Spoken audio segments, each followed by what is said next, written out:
All right, today we're going over 12.4 standard deviation. So let's take a look at what these mean here. It says measures of variation, describes how the data in a data set are spread out.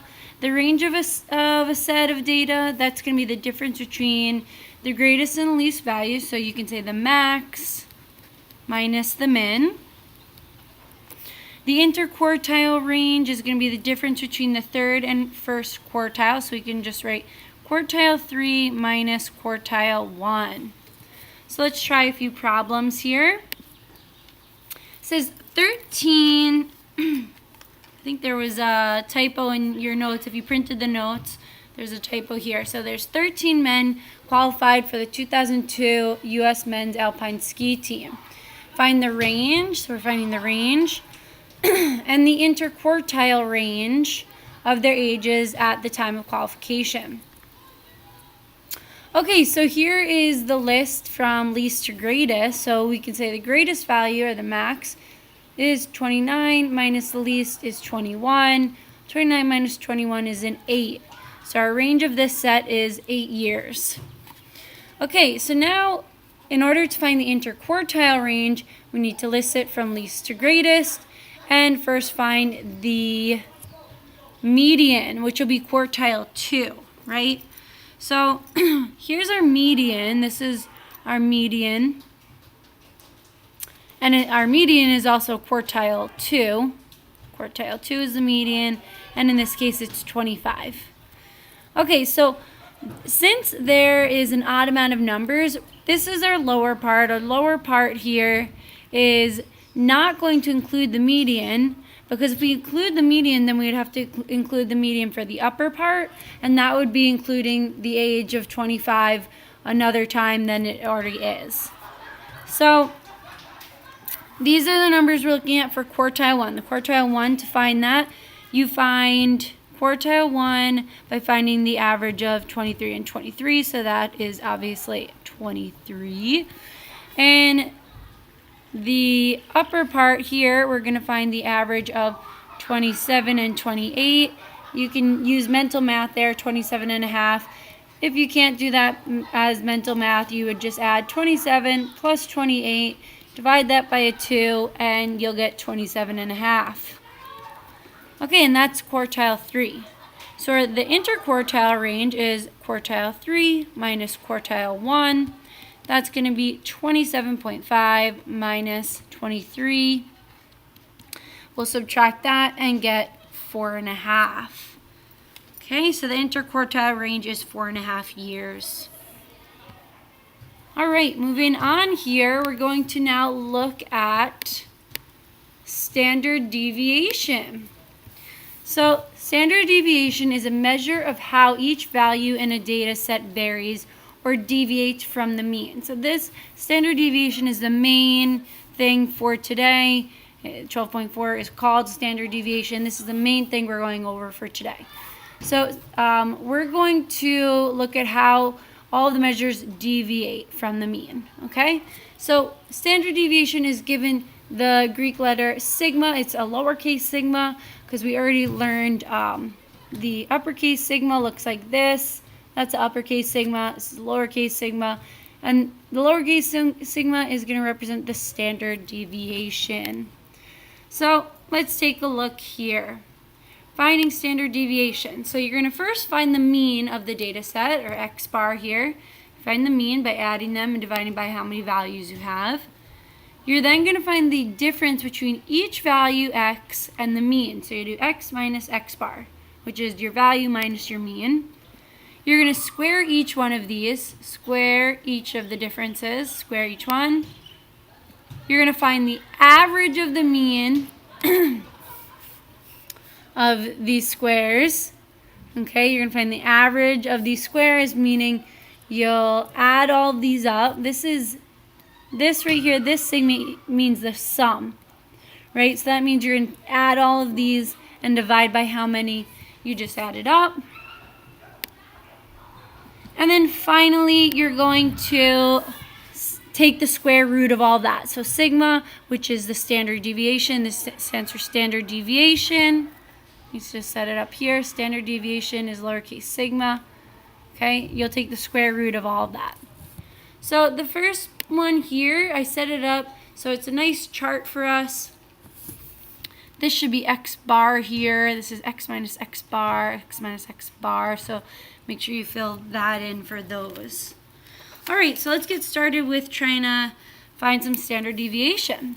So we're going to find the mean and the standard deviation for the values. So the first thing is to find the mean, which means we're going to add all of these numbers, 48 plus 53.2 plus 52.3 plus 46.6 plus 49.9. We're going to divide that by, there's 2, 4, 5 numbers here. Okay, and we're going to get a sum when we add all of that up here using a calculator. That's 250 divided by 5. Therefore, x bar, which is the mean, is 50. All right, so we're going to go ahead and put x bar as this is the mean. I'll write that in. The mean is 50 for all of these. So these are all 50. 50, 50, 50. It's all the mean. That's what the mean is. So it's nice to make a little chart, makes it a little bit more organized, and helps us solve these. So now we're going to do x minus x bar. So 48 minus 50, okay, that's a negative 2. 53.2 minus 50 is 3.2. 52.3 minus 50 is 2.3. This one here is going to be a negative 3.4. And this one is also a negative 0.1, sorry, 0.1. Okay, now we're going to square all of these. So we just found the difference, now we'll square them. So we'll do negative 2 square that one. It should be pretty easy for us. 4. So notice all of these are going to be positive because whenever you square something, you'll get a positive value. Okay, using our calculator here, 3.2 squared is 10.24. 2.3 squared is 5.29. Negative 3.4 squared is 11.56. And negative 0.1 squared is 0.01.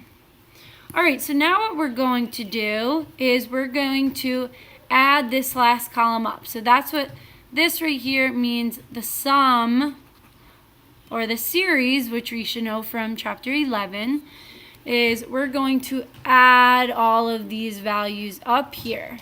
Okay, so we'll add them up, adding those up, and we should come out with 31.5, or sorry, 31.1. Okay, 31.1. And then we're going to plug that in here. So we're going to take the square root of the sum of all of the x minus x bar squareds is, we just found out, is 31.1. We're going to divide that by, we're adding up 5 numbers here. And then we're going to take the square root. Okay. Oops. And we will come out with sigma, which means standard deviation, is about 2.5, and that is our standard deviation.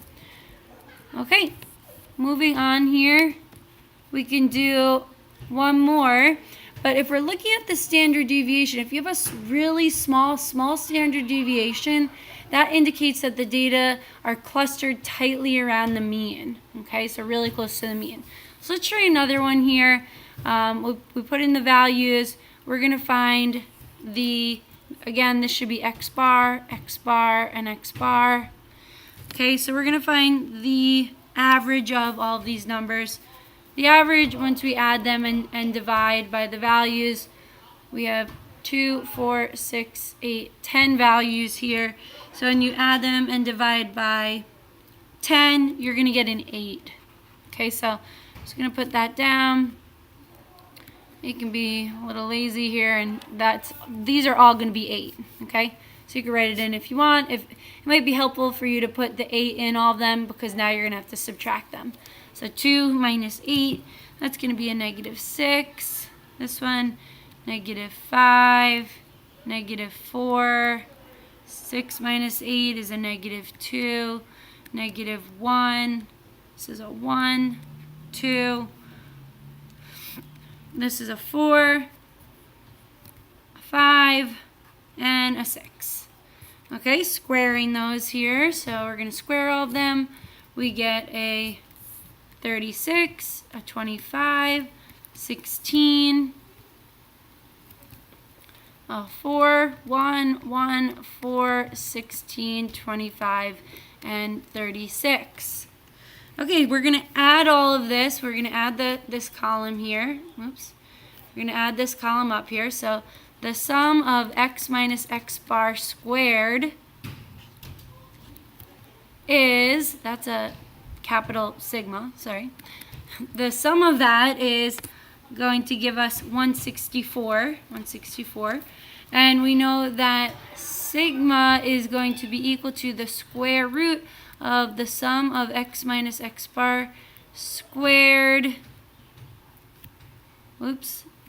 X minus x bar squared. The parentheses should be there. And we're going to divide that all by n, the number of terms. So therefore we get the square root of 164 divided by 10 is going to be about 4.05. Or you could say it's about 4. Okay? And that is your standard deviation. Okay, so let's look at one now where we're going to see what does the standard deviation do.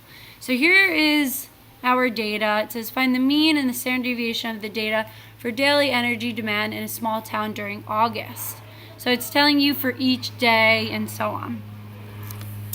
Okay, so I'm just going to go ahead and tell you what the mean is and the standard deviation, and then we're going to look at what this is giving us here. Okay, so the mean for this is about 43.2, and the standard deviation is going to come to about 6. Okay, that's what your standard deviation is.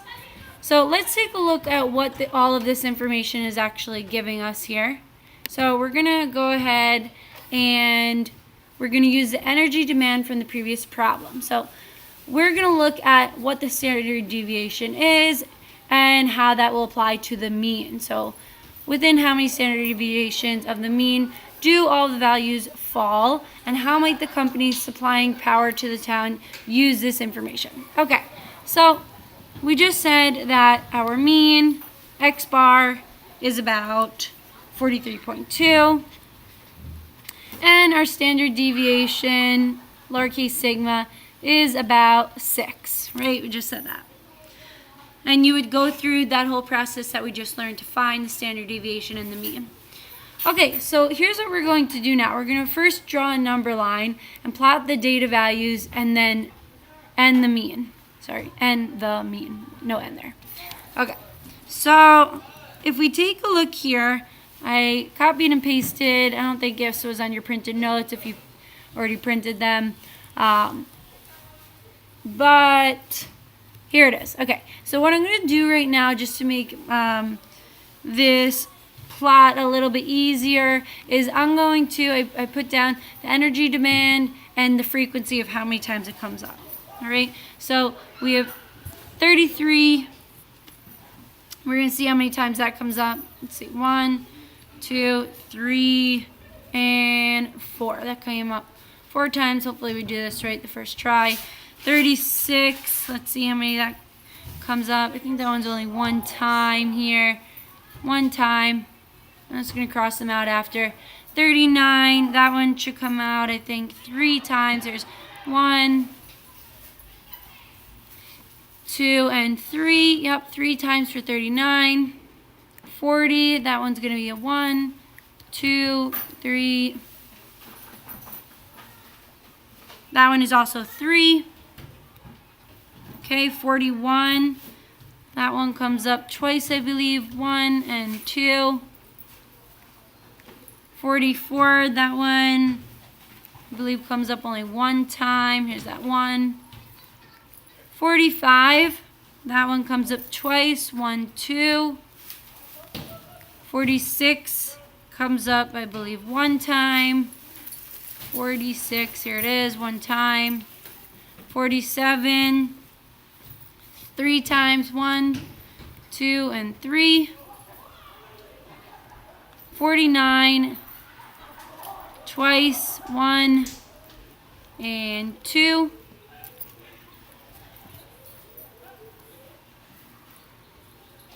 And 50. 50 is coming up 1 time. Here it is. 50 comes up 1 time. Let's see what else. 52. That comes up 1 time right here. 53 comes up twice, I believe. 1, 2, looks like we forgot some. 2. And 54. Let's see here. Is there any 54? Okay, no 54. So that one is 0, nothing. Okay, let's add in. Oh yeah, there is. Here's a 54. There. 54 comes up once.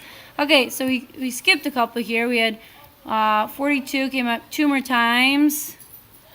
So 42 came up frequency of, let's see, twice, 1, 2, twice, and sorry that this is messy. 43 came up, let's see, 1, 2 times there. All right. So now what we're going to do is we're going to actually put these on. So we know that we're going to first plot what the mean is. The mean is 43.2. Okay, so 43.2 is, if we're looking at this one here, this one is 42.5, right in the middle of that. So 43.2 will be about right here. Okay, 43.2. So x bar is equal to 43.2. Okay, so now what we're going to do is we're going to write down the standard deviations above and below.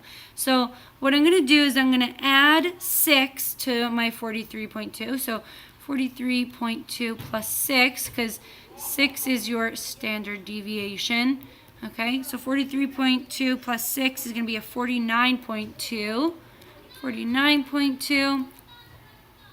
And right here is about 49.2.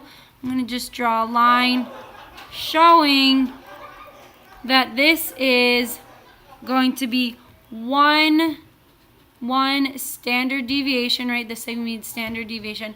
One standard deviation above the mean. So above the mean. X bar is mean, right? Okay, and then we could do another one. So we could take our 49.2 and add 6 to it. And that will give me a total of 55.2. 55.2 here. So here's 55.2 about. That one was 49.2. This one is 55.2 right there. And this one is 2 standard deviations above the mean. X bar is the mean, and lowercase sigma is standard deviation. Okay, and then we're going to go the other way. So now I'm going to go 43.2, which is the mean, right? That's X bar, minus 6, and that's going to give me 37.2. 37.2 here. Okay, so this is 37 and a half, right? So 37.2 is about right here. Drawing this line. This one is 1 standard deviation below the mean. Sorry, this is so messy. And that was 37.2. And then we'll do one more. So minus, so 37.2 minus 6. That's going to be 31.2. 31.2. Okay, so that's about right here. And that is 31.2. And that's 2 standard deviations below the mean. All right. So now what we're going to do is we're going to look at where all of our data is going to lie. So that's why I made this frequency table. So we had 33, there's 4 of those. Okay, and so this is 32.5 about, and so on. So 33 has 4 values. So we will say, we'll make 4 X's above that. I'll make this in a different color here. So 33 has 4 of those.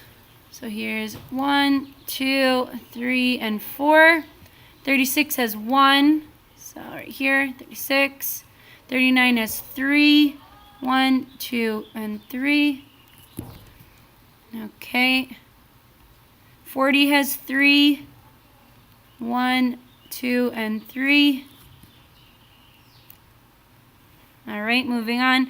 41 has 2, and 42 has 2.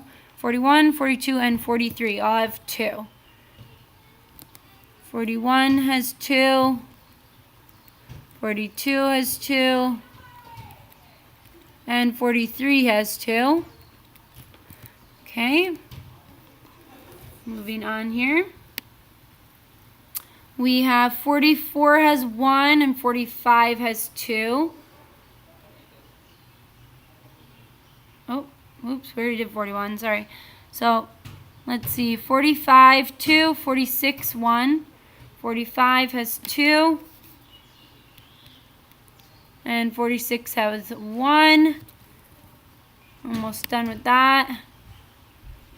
47 has 3. 49 has 2. 47 has 3. 1, 2, 3. 49 has, I think I just said 2. 49 has 2. Yep. 49 is 2. Okay, that's about right here. 49 is 2. There we go. 1, 2. Let's see. 50 and 52 have 1. 50 and 52 have 1. 53 has 2 and 54 has 1. 53 has 2. 54 has 1. Okay, so if we take a look here, we should be able to see that all of our data is falling between 2 standard deviations of our mean. They're falling between 2 standard deviations of the mean, and that we're going to be looking at, this is going to be our normal thing for the company. So I also wanted us to say how might the company supply power to the town, and using that information, that's how we're going to be looking at that. It's going to be falling between 2 standard deviations. And we're now going to look at what this all means. If we have this being 1 standard deviation away from the mean, that's actually going to be called the z-score.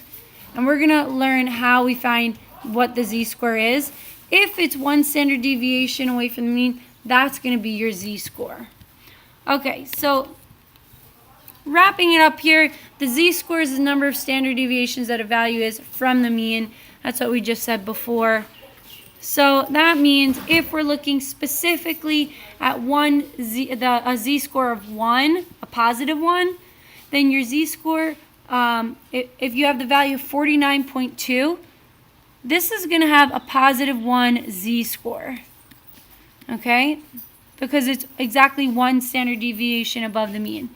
If you have 37.2, this is going to be a negative 1 z-score because it's 1 standard deviation below the mean.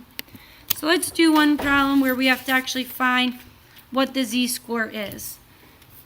So it's saying a set of values has a mean of 85. So we're going to take the value minus the mean. The mean is 85. And a standard deviation of 6. Standard deviation is 6. Find the z-score of the value of 76. So we're going to take 76 minus 85 and divide that by 6. So if you notice here, before even doing it, 76 is less than 85, right? It's less than 85. That's a 76 there. 76 is less than 85, so it's going to be below the mean. It's going to be below the mean, so we should come out with a negative z-score here. So we're going to go 76 minus 85 is going to give us a negative 9 divided by 6, and that's going to give us negative 1.5. So this is going to be 1.5 standard deviations below the mean, and that's what the z-score is telling you. All right, that's going to wrap up 12.4 standard deviation. Thanks for listening. Hopefully everyone has their notes tomorrow for our flipped classroom. Bye-bye.